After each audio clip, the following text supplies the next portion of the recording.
Okay. That's great. Yeah. Where's the picture of Stevie? See, that's CGI.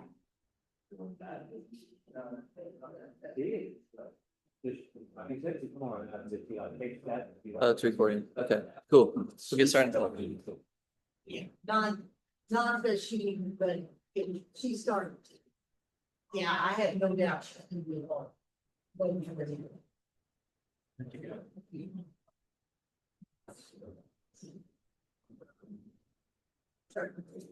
All right, gang. Well, thank you guys for coming. I think Emily and maybe Sarah might be coming in, and then Kim Delbridge is going to be tuning in online or maybe in a little bit. So if you're with us, got just some notes to hand out if you guys want to take some, recap anything. Whenever we're going through this, my goal is not to stand up here and lecture. The whole time. A little bit of a discussion. I'll send something new, and the way that we'll go through and do all these is that we'll have like a little bit of education time. Oh yeah, anybody need any pens? I got some up here too. So we'll go through and do like a little bit of education and talking on concepts, and then we'll clear out the chairs and benches and demo everything that we talk about. And work on a little application, and then finish up with like a little bit of Q&A at the end of it. So first off, thank you guys for coming here. We'll do these all 4 Saturdays in May at the same time, and each week we'll go over some different topics. Again, meant to be super informal, so if you guys got to dip out early or can't make one week or whatever, cool, show up when you can. And then we got plenty of seats up here for you. You can be front and center. You have record? Yeah. Yeah, it's recording right now. Okay. Yep. Just make sometimes so. Yeah, thank you. All right, cool. Well, let's all just get to know each other a little bit. We'll all say our names, where we're from, and then we'll say like our proudest fitness accomplishment or anything that we've done. So, know most of you guys. My name is Blake. From here originally, and then went to college in Cincinnati, and then soon after graduating moved back here and opened up 413 in like a closet of a gym, and God's blessed us many times in many ways since then. My proudest fitness accomplishment, I really love with lifting weights, but I hiked the Knobstone Trail all the way out 50 miles and back, and I'm the first person on record to have it, so that was pretty cool. My name is Sarah. I'm from Montana. I went to school at Pensacola and then definitely here for work. And my favorite workout, or what I'm most proud of, is probably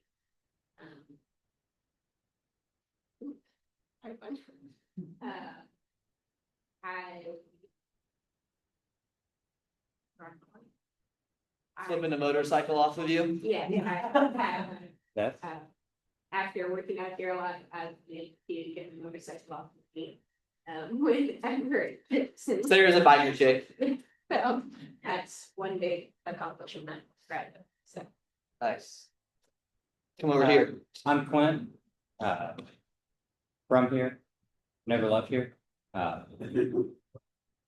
Say proudest fitness accomplishment would be getting off all my medications.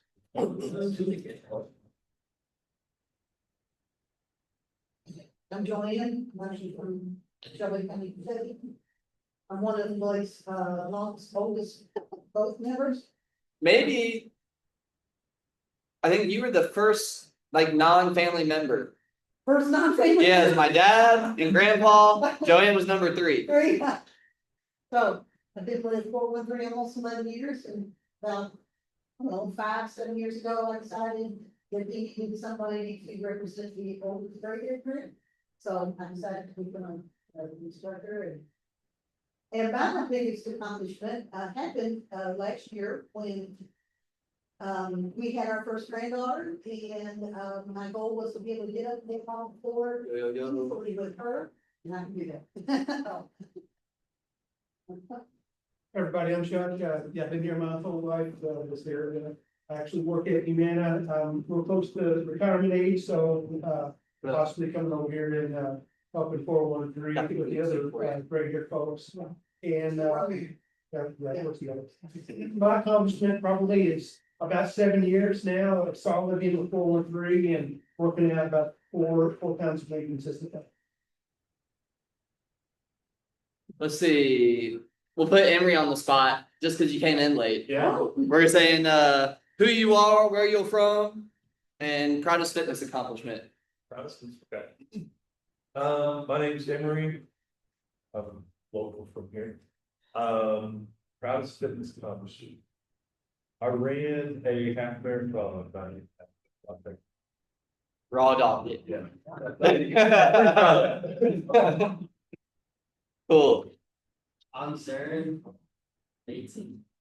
My first finish accomplishment was squatting 425 at body weight. And Was it full range of motion? All right. My name is Ian. I'm 19, same as them, born and raised, been here the whole time. I was the biggest accomplishment. I ran a Spartan race with my friend this past October. That was a lot of fun. Those are sweet. Yeah. Well, I'm Sam. I'm a trainer in Shelbyville. That's where I'm from. And honestly, I don't go too heavy anymore. I did at my peak. I did 275 on bench. I think I weighed 180 USA around there. That was a pretty good accomplishment, but after that I stopped. So that was not. Right on. Last but not least. I'm Andrea Weathers. I'm from Gordon. I took the early retirement from Humana in October and decided that I wanted to do something that I love, which is fitness, nutrition. So I guess an accomplishment would be I am this close to finishing my CPT, and I'll be taking the test at the end of this month. And then I love to hike in October. My husband and I hiked Angels Landing, so that was a pretty scary. So that was not this. Angel Landing is wild, Yes, it's a mental more than a fit thing. especially when you're on those chains and it's like you gotta kind of like pass around each other. Yeah. Who are you getting your CPT through again? NASM. NASA. Cool. Yeah, really cool. Right on. All right. Well, we'll go ahead and jump in. Since not everybody's a member of 413, I figure we'll start there and just kind of talk about the kind of gym that we are, who we help, and what we do.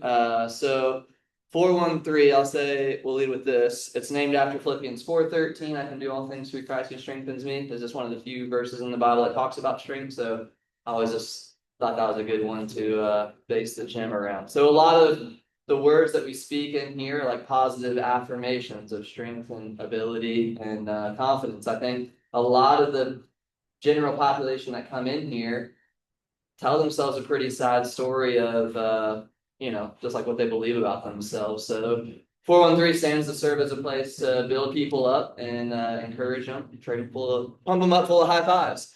Our mission is to build stronger disciples. Simply, we know we're not going to be able to serve everybody in the community. We can hold 100 members strong and get everybody else to start leading their households and increasing fitness and maybe working out some coworkers or friends. We know that will have a big ripple effect.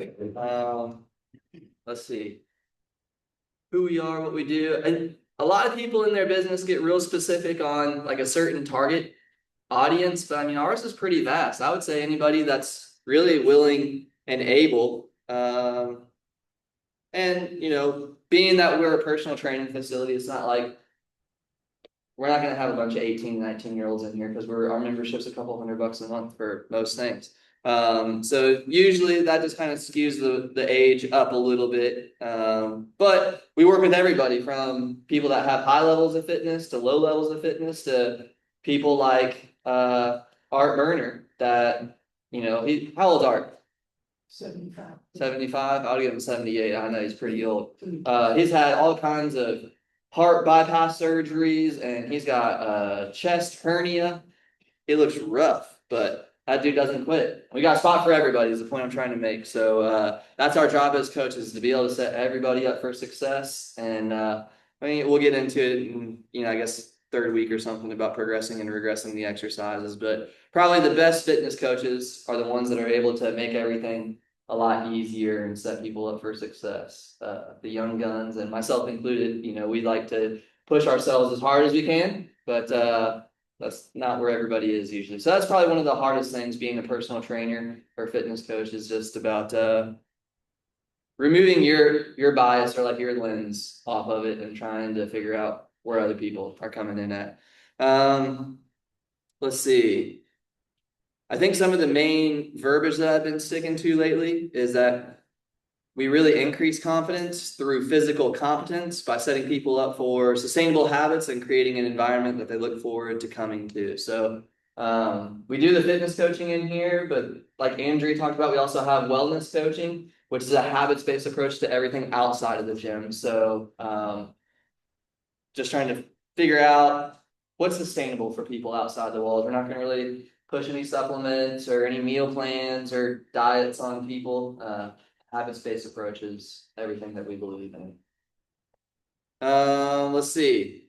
Now we'll open it up for a little bit more discussion as we start to talk about what is fitness. We like getting people fit, but how would you guys define fitness? What do you think goes into it?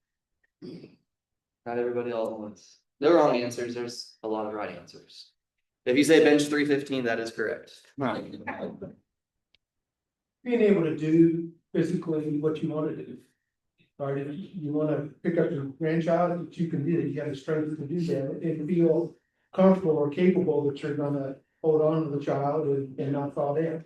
It's being able to go up and down the stairs without being unsteady or concerned about falling down. Mental capability. I would say it's just physical, but also required from this one having the characteristics to actually do it.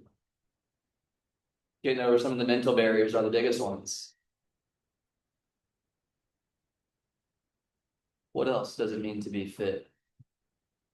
I mean, to look good. I mean, that's the thing, right? Fill the sleeves out a little bit,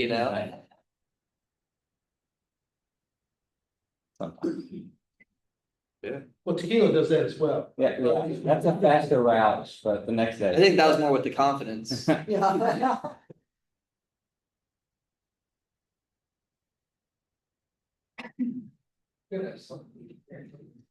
All right, here's my opinion. I think fitness is an outlet for a lot of people. I think it's a great outlet for a lot of people. I think a lot of people, some people struggle to find something that they enjoy to do. And I think it's a good way for people to let go as long as it's something they enjoy. And I think there's something that everybody can enjoy in fitness. It doesn't have to be weights. It doesn't have to be lifting to get big or put on a lot of size. Fitness is just about being a healthy person, making a right habit, making the right change. I think that's what fitness is mainly about. See that a lot of people coming in here, and this is like their like respite time. Exactly. A lot of people have so much stuff going on in the real world. This is something that you come to and just forget about it. I think it's a big, it really is. It's a huge difference. I think a lot of people can benefit from it, but a lot of people are nervous to get started. Even they don't know where to start, they don't know where to go. But I think a lot of people, I think everybody, everyone can benefit from it. That's what I think. Just be breathing heavy enough to forget about Yeah, what's going on outside. Yeah, seriously. Did it? Guess it's kind of like a Forrest Gump mentality. Sometimes when things get rough, but it's when I go running. Go out and speak. I think everybody can benefit 100%. So a lot of people I feel like have this this view of fitness where it's like one or the other, where they think like all of your endurance athletes are over here, all your triathletes and swimmers and marathon people. Henry's over here being a half marathoner. And then you got your strength guys, like me and Clint over here on the left side of the scale, the bodybuilders, muscle heads. I think people kind of think of like fitness as like somewhere in between here, somewhere along the scale. What do you guys think? Fair And, assessment. and everybody's different, right? I hope be closer to the middle. And I'm not gonna run any marathons, and I don't wanna live at 400 pounds, but I wanna, in the middle. Not down here either, right? No fat or way up there, I wanna be on that fitness spectrum.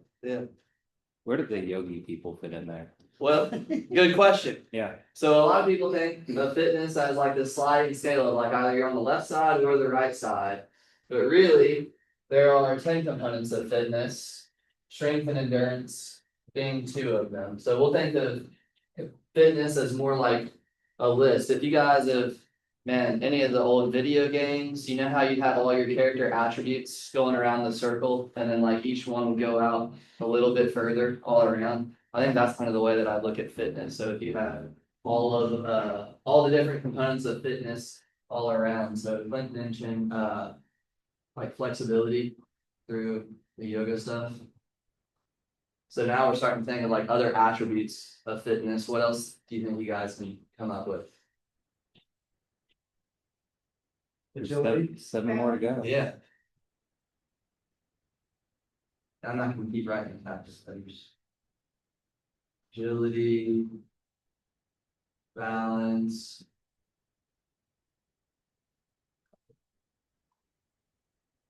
We put stamina within the endurance, or you? on top Yeah, of it? stamina separate.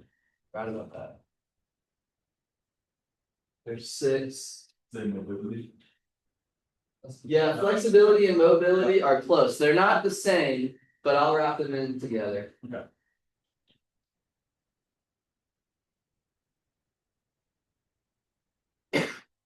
So there's 6 of them. Power. There's 4 more. Yeah, power. Nice. You're gonna get into like VO2 max and like grip strength stuff, or you just gonna want to show them up? VO2 would fall under endurance there. Like the boxes, yeah. Is there a mental aspect? Yeah, So it's 11. I mean, Yeah. Definitely.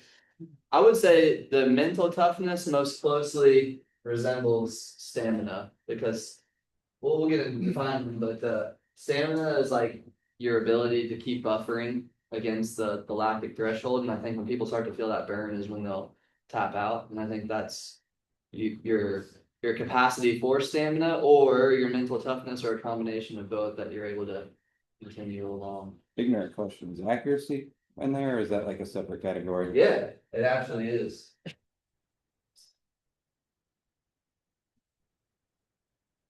Man, you still got it, Daniel. I'm proud of you.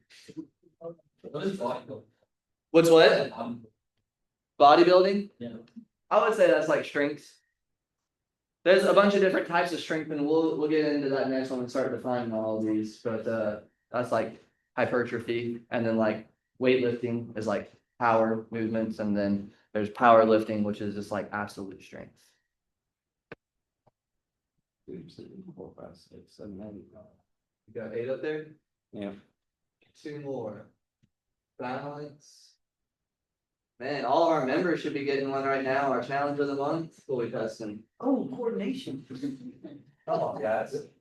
Coordination.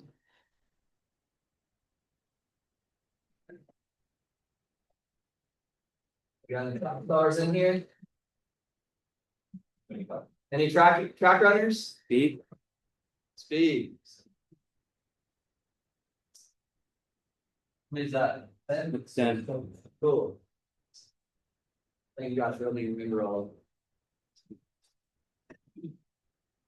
All right. So this is like the whole picture of fitness. These are all the different ways to get fit. You can go running, you can lift weights, you can jump rope, you can do yoga, even accuracy's in here for like certain gymnastics movements. You know, like the snatch catching overhead, that requires a high level of accuracy as well. So there's a bunch of different ways to increase your fitness through all of these. So let's go through and start to define all of these ones now. So we'll say strength for last, because that'll be like our next week. So we'll start in here on flexibility and mobility. So Flexibility is like your passive range of motion. You know, if I was laying on my back and somebody was taking my leg as far as they could up towards my head, it wouldn't get there. But flexibility is just like how much range of motion you can have when you're kind of relaxed, or even if you're doing it actively yourself. Mobility is the amount that you can move through. So mobility would be like your squat range of motion, how deep you can go under load or, you know, as you're moving. So this, I consider mobility a bunch more active, and flexibility is usually a little bit more static or laying down. Speed, this is just top speed, how quickly you can run. I would say acceleration is baked into this too as another sort of kind of subcomponent. So top speed or acceleration can fall in there. Agility is our ability to start, stop, and change direction. It talks about accuracy, just being precise in our movements and continuing to hit on the same point. This even shows up. You guys are watching me at the Winter Olympics. The oh shoot, what is it? Is it the biathlon where they do like the cross country skiing and then the shooting? No, that is hard. Yeah. When you are that out of breath and puffing and trying to be accurate to a target. It seems so random that you ski and then you just pick up a gun and shoot a target and then you go again. It's like, Yeah, that's hard. yeah. That's hard. Yeah. So we talked on stamina. So we'll kind of compare and contrast stamina and endurance real quick. Stamina, like Clint mentioned, is like VO2 max. That's your VO2 max is the amount of volume that your oxygen can utilize for energy production, just as you're going. So usually endurance tests are going to be at about 10 minutes, 8 to 10 minutes, or even a little bit longer is when you'll start to utilize your, I guess like a Krebs cycle or something that organizes the oxygen into ATP, whatever. Stamina is, it doesn't have to be quite as long of a test, and this is a little bit more muscle related. So this is like muscle fatigue, and this is your lung capacity. And then coordination, just hand and eyes put together, jump ropes, agility ladder, all those sorts of things. And then balance. Actually, I would say balance is probably secondary to strength, because if you don't have enough strength through your single, hip, your smaller accessory muscles in your lower leg, you're probably not going to have great single leg balance, as they would say. And this is an interesting concept too. I'll share this with you guys. If you think of a triangle, this triangle is balanced, but it's got a really wide base, so it's really stable. So it's stable. And then this upside down triangle is also balanced, but its base of support is real small, so it's very unstable.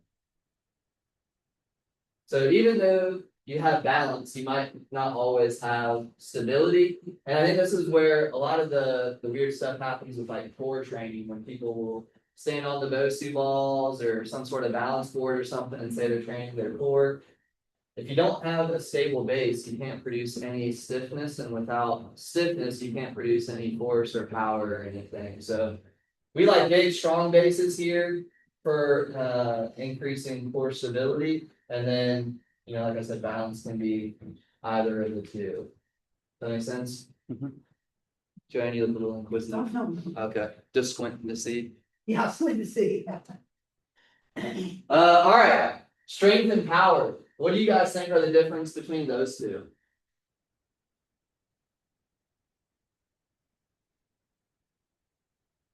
I'd say strength is probably like a max, and power is an output, so you can bench one time at strength, if you can bench 5 times power. You were on the right track, but power isn't necessarily by more volume. How quickly you can move something. Bingo. So strength is just like the amount. Well, there's 3 different kinds of it. I'm talking about those. Strength is just basically how much you can move, and then power is how quickly you can move it. So typically, like you talk about output, and that's right. Like watts is a power output. Usually, you're gonna have the capability to produce more power with lighter weights, just because you can move 95 pounds way faster than you can 200. Right?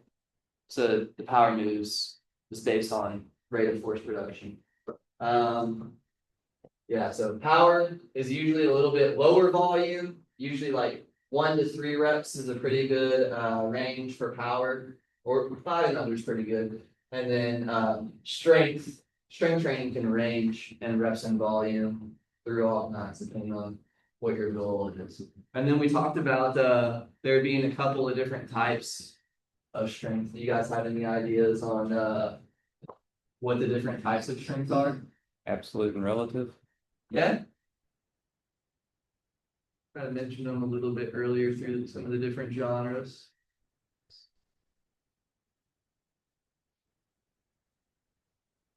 And then there's one more kind of strength, which isn't measured so much, just kind of like an amount of strength. Jane, do you remember?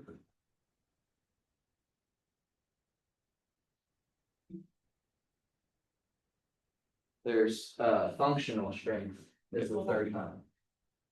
And that's just basically just the amount that you need for all your activities of daily living. So functional strength, just by definition, is going to vary based on your lifestyle and just kind of the activities that you get involved in. So for Chuck and Joanne, their functional strength is going to vary a little bit different than Zarin or Ian, Sam, any of you guys, just because different lifestyles, different activities. So functional, think about that, just like I'll put ADLs there, like activities of daily living. That's like going to be usually the lowest amount of strength required. If you don't have enough functional strength, that's probably granny that's rounded over like this and has a little bit of back pain or just, they're not thriving in their daily life. And then absolute strength, we talked about this. This is just, straight up how much you can lift. And this is like the power lifters. People that got like the couple 100-pound deadlift or anything. And then relative strength, this is in relation to your body weight. So, Clint, what do you weigh? 200 pounds. 200. I'm about 175. So if both Clint and I deadlift 315, we have the same absolute strength, but because Clint's got 10, 20 pounds on me, for me, it was a higher lift for me. So size matters whenever you're working out. Shoot, Sarah put 80 pounds over her head last night. Relatively, that was a freaking huge lift. Good job. And it's still 80 pounds. So, relative to your body weight. Cool. Everybody excited about fitness now? Oh yeah. All right. Let's see. Talked about the different types of strength. Now we'll go into and talk about some of the different types of strength. Out to work. See, where do you work at? Thanks for us. Oh, cool. That's our favorite place. We'll probably see you there. We'll see you there. You a server? Yeah. Okay. Yeah. We'll be back here same time next week if you're able to make it. Cool. All See right, you. be in touch. I'll see you guys.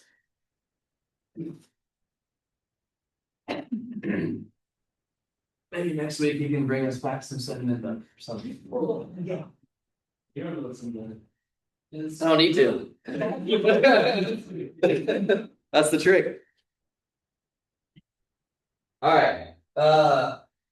We talked on balance just a little bit about core strength and how to train that. What do you guys think the core's responsibility is? Stabilize. Stabilize. Robot. What are you saying? Stabilizing the body. Support. Yeah. Guard your organs. Yeah, that's part of it. Rib cage helps out. If you stabilize too hard, you can pass that. I know a guy's done that. So core strength, the first one is to stabilize the spine.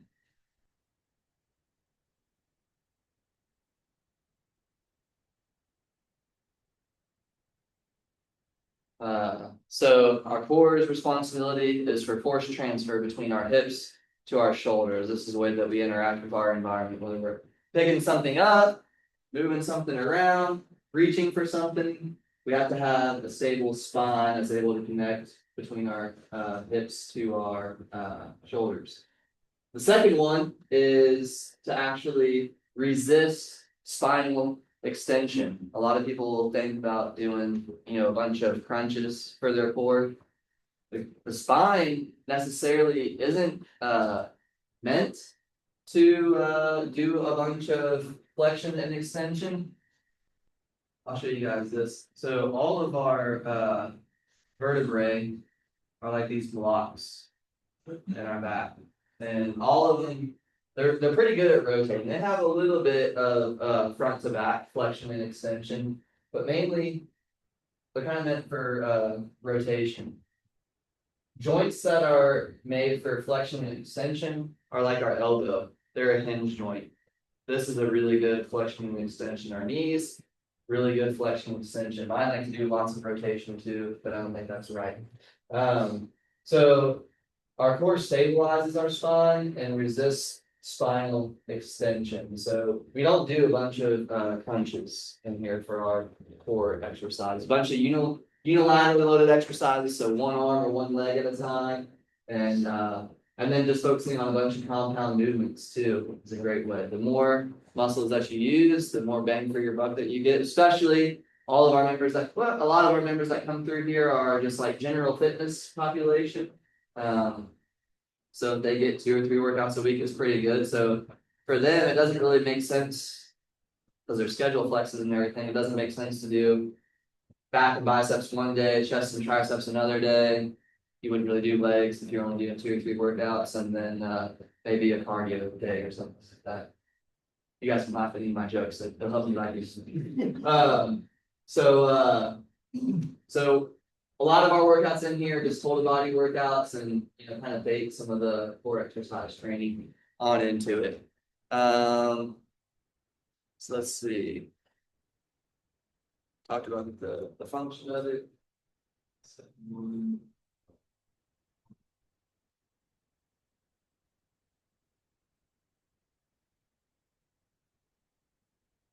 those are our 2 primary jobs of the core. And then for core activation, we kind of teach this by breaking out between 3 basic core activation exercises. We got dead bugs, glute bridges, and side planks, and all of these help activate all the muscles that I would consider connected to our core. Before we get into this and talk about all the dead bugs and everything, when you guys hear like core, you guys talked about protecting like the trunk of your body. Some of you guys said the whole body. What muscle groups, like what areas make up the core? Glutes. Obliques. Yeah. Abs, glutes, obliques, Definitely through the back. Yeah, a lot of people don't really consider your back as part of your core. I worked at UPS, we call it the power zone, because it's the strongest area that you can lift with the lowest risk of injury, because you're, like you said, stabilization muscles that are involved. Yeah, good. You guys got it. So essentially, like I said, it connects to your hips and shoulders. So any muscle that's part of your hip girdle, all the way to your shoulder girdle. So hip flexors, glutes, I would even say hamstrings can be included in there, obliques, your rectus abdominis, the 6-pack abs, got your serratus anterior, and then pecs, traps, rhomboids, your lats. That's a huge muscle of your core, even though a lot of people wouldn't really consider that. So any muscle in between your shoulders and your hips is what we're talking about here. And those come in directly into play here through these. So we'll start with the dead bugs. And then those progress into the glute bridges. And then those progress into the stomach.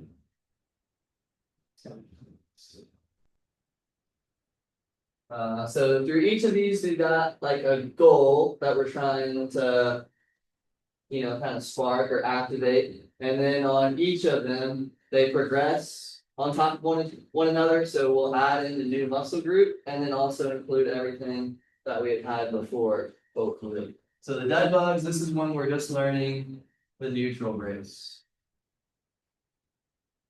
So the way that we do this one is by laying flat down on the ground, and then we pull our knees in to our belly there, and our arms reach straight up. And then when you do this, your back's pretty flat to the ground, and then you'll just alternate one arm and the opposite leg. And then we talked about resisting extension. So as your arm and leg go out through your lumbar spine, your low back tendency is to arch up off the ground there. So that neutral brace that we're learning is figuring out how to resist that spinal extension through the low back. One cheater way, the reason why we like to start with those knees pulled in, like anytime your knees are pulled in, that helps to get hopefully closer to like a neutral curve or even a little bit of lumbar flexion through your low back. So keeping your knees pulled in is always a good cheater way to help keep that strong. All right, so learning the neutral brace in the dead bugs. So this is just kind of like, I would say like diaphragm in between the hips right there, kind of through like the middle, through the trunk of your body. And then right here, and we get plus a little hip activation in the glute bridges. So in the glute bridges, we'll be laying on the ground and in here again. And then we're going to go for that neutral brace. We got our knees kind of pulled into us, but we're going to push our belly button down into the ground and hold tight in here. And then while we're doing these, we keep that same neutral brace and then bridge our hips up. So now we have the tight neutral brace and our hips activated through there. So up here, you just want to try and make sure that your ribs aren't flared up. If your ribs are flared up, that means your back is probably arched underneath. So keeping those ribs pulled down. You might not feel like your hips bridge through quite as hard. That's it. Butt down here, put the feet right on into the side plates. So the side plates, we're combining all three now. We'll keep our tight ab position, get hip extension. Then we'll be our kind of hard to talk in here in a minute. I'll do that in. So abs, hips, and shoulders. So when you come into the side plate, go right here, tight abs, hips are pushed through, and then push the ground away by lifting your hip side. That's gonna get that back, how your obliques turned on through the side. So we're looking for the side plate is just a straight line from your shoulders, hips to your knees. Usually when people are doing their planks, they just kind of hang about their hips speed up. So we'll see a little bit of fold in this. That's really common. I mean, as a society, we sit a bunch. Look at you guys. You guys are sitting down right now. These potatoes.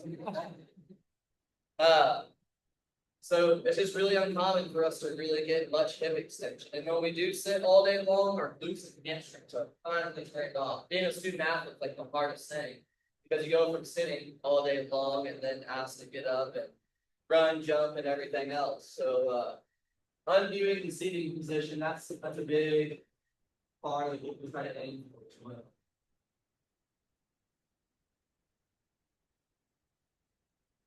All right, so this is our basic core activation sequence. Learning the neutral brace in the dead bugs, getting some hip activation in the glute bridges, and then putting it all together through the shoulders, abs, and hips through the side planks there. Make sense to everybody how they kind of stack on top of one another? And then once you guys learn the neutral brace well, this sort of brace and sequence of everything really helps connect all of our other movements, whether we're going for push-ups that helps our hips and shoulders rise and fall at the same time. If we're doing any deadlifts, having a strong neutral brace will help prevent any back rounding, or if you're squatting, it won't help you get folded over as much. So learning this applies to every other single exercise. Even if you're running, a lot of people run kind of extended up and a little bit relaxed. You should probably be a little bit tighter in your abs and leaning forward a little bit more. So even a stronger core brace can help change your running performance quite significantly. Let's see. Anybody got any questions so far? Easy stuff, straightforward. All right, we'll go through and do a quick little demo on everything, just through these 3 exercises. So if you guys would help clear out some of these benches and chairs real quick, and then we'll all grab a little bit of space on the ground. You can just leave that box right there.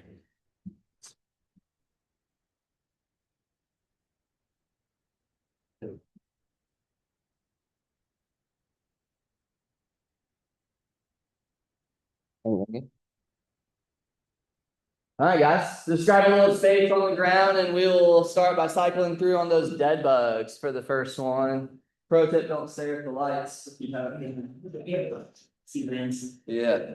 All right, so starting laying on your back, reach your arms straight up high to the sky, and then pull those knees in close to your elbows.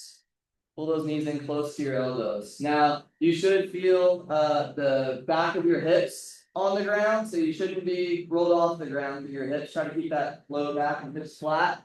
And then opposite arm and leg will just extend as long as you can without letting that low back arch off the ground. There you go. Come back into center. Alternate to the other side. Each time, think about getting those knees and elbows as close as you can in that home position.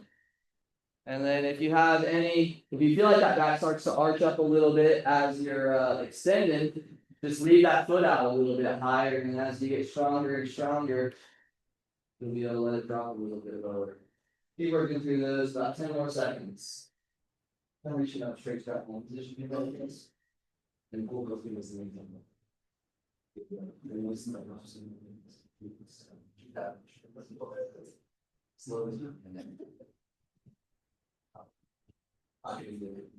All right, guys, good. Now drop those heels on the ground and just stay laying down there.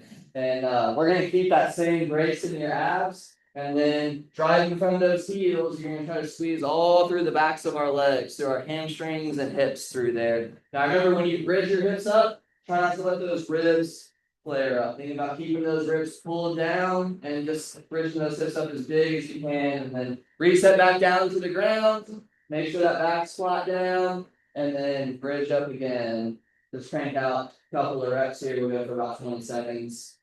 Big as you can each time.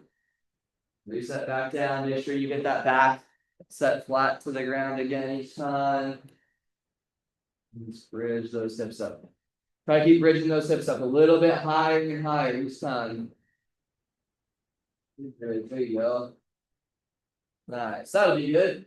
All right, and then roll over onto our sides, and we'll try some side planks. Let's have everybody go through and do the easiest side plank first. So when you do the side planks, make sure you start with your elbow, stacking kind of close under your shoulder, just so that you're not out real far. And then stack your knees and feet on top of each other and kind of pull your feet back behind you. So make sure that elbow is strong underneath you. Now we're gonna bridge our hips up. Make sure those abs are tight. Push those hips forward. So those hips are like you're in that bridge. And then lift those hips up a little bit higher. They're holding it for about 10 seconds. Then kind of push those hips forward. Yeah, that's it. See what you do those hips. Play the same thing. Push those hips forward to the shoulder. Here we go. And down. Nice. So yeah, you guys squeeze those hips pretty intentionally to get lined up with your knees all the way through. Go ahead and roll over into the other side. You kind of look up close. And then now, if you guys want to do a little bit harder variation, you can. You can leave your knees stacked, or you can go a little bit long. The next one, your top foot is just a little bit in front, trying to feel the toe right there, or you can stack the feet if you want to. Just make sure you get to that straight position. We'll leave about 10 seconds. You know, keep strong in those abs, push those hips through, then lift those hips up high. You go, keep those hips up high. 3, 2, 1. Good. All right. That's the basics to our core activation exercise. It's got the dead bugs for trying to create that neutral brace, glute bridge, feeling those hips activate and extend, and then through the side planks. Now, let's go through and we'll do one little bonus one on the plank just because, gosh, this is a pet peeve of mine. We can all talk about pet peeves after class. You know? But everybody brags, oh, well, I'm playing for 45 minutes. Okay. When you plank, you can be real passive in your plank, or you can be active and actively trying to flex everything out. I think it's like a big isometric contraction. You're just raising as strong as you can. So the best way to do this is to figure out about actually how to get your lats recruited and all the way down to your hips and not just focus so much on this, the abs area of it. Is when you set up for a regular plank, what you want to do is you want to think about trying to wrinkle the floor. So pull your elbows and tippy toes like in together without actually moving them. And that's going to squeeze those lats and you'll start to feel like you're shaking pretty quickly. Go ahead and try that. Put those hips up and then pull those elbows and tippy toes in towards together. Oh yeah, Henry's got that. Henry's shaking. Yes. All right, you guys can come down off of that. That's the way I like doing planks because you feel those a lot more. And then it takes, 15 to 30-second plank all of a sudden becomes pretty impressive if there's something like that. All right. You guys got any questions or open discussion or anything? Anything that's on your guys' mind or fitness myths or anything? We can take a pretty strong turn right now if you guys want to. Any questions? Zarian, tell us, you said you want to open up a gym one day, right? Yeah. Tell us a little bit about it. What's your vision or what are you thinking? We want to start a ministry. Ian, it was kind of his idea, which was kind of all our big dream, and kind of shaped who we are. We didn't become disciplined or independent until we started working out, and it kind of shaped like regimen, and it made us like not expect less of ourselves, push ourselves. So we want to start the gym and start small and keep growing. But the goal is to evangelize and be a place of ministry and also to get bigger stuff. Emphasis on getting big. That's cool. What kind of gym do you think it would be? Just like open access, just kind of come and go as you please? Yeah. Cool. We need more gyms. Do you know the weight room down here just closed down? Yeah. Did you go there? No, I gotta LC. Oh, okay. Yeah, I've been to the weight. I don't know, it was okay. Pretty rough equipment in there. Yeah. Cool. Sarah, I was happy to see you join. What's your hope of doing this? I want to learn more about what it means to be and then my goal is just to apply it to my life. So the function side of knowledge and at least see how it improves, how I feel at work, how I feel do general activities. And yeah, that's gonna be folks learn a lot. Cool. I think you'll have fun just like having some aha moments of understanding how things are connected, and then you'll see the workouts in a little bit of a different light and just how you pair some stuff together. Andrea, we know your hopes. Yeah, just going through the curriculum of the NASM has brought to life a lot of the exercises that I'm doing. Oh, this is why we're doing this. Yeah. Cool. Speaking of that, I think the biggest thing is just learning how each muscle works, and I think that's the biggest thing. And to touch on too, I think that is the most difficult muscle to learn. If it's 100%, or it's what helps everything, So when it comes to ads, I would really focus just on each muscle, how to do it, how to do it. I like that you were saying about what fitness was about doing it or being able to play with the very things. I think fitness also, it keeps you out of hospital. From having those injuries and those falls and unerrors. So I like to see prevention rather than rehabilitation. Ounce of prevention equals a pound of cure. There you go. Buffer of health is the kind of the terms that I like to associate with your level of fitness. Is like Can you do a half marathon? You got that in your back pocket? Maybe not right now. But maybe, so yeah, it's like. Kind of like this idea of like a health savings account, you know, every workout you make is a little bit of deposit into that account, and then all of your activities outside of the gym, you know, do you have enough fitness in that account balance to cover the cost of whatever the activity costs, or as a buffer of health, you know, maybe you're not feeling down, well, your buffer of health gets you through. Cool. Well, that's all I got for you guys this week.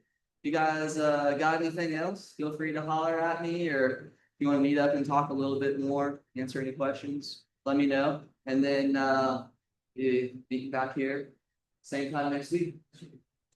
Thank you. Yeah, thank you guys. This was fun today. Maybe we'll-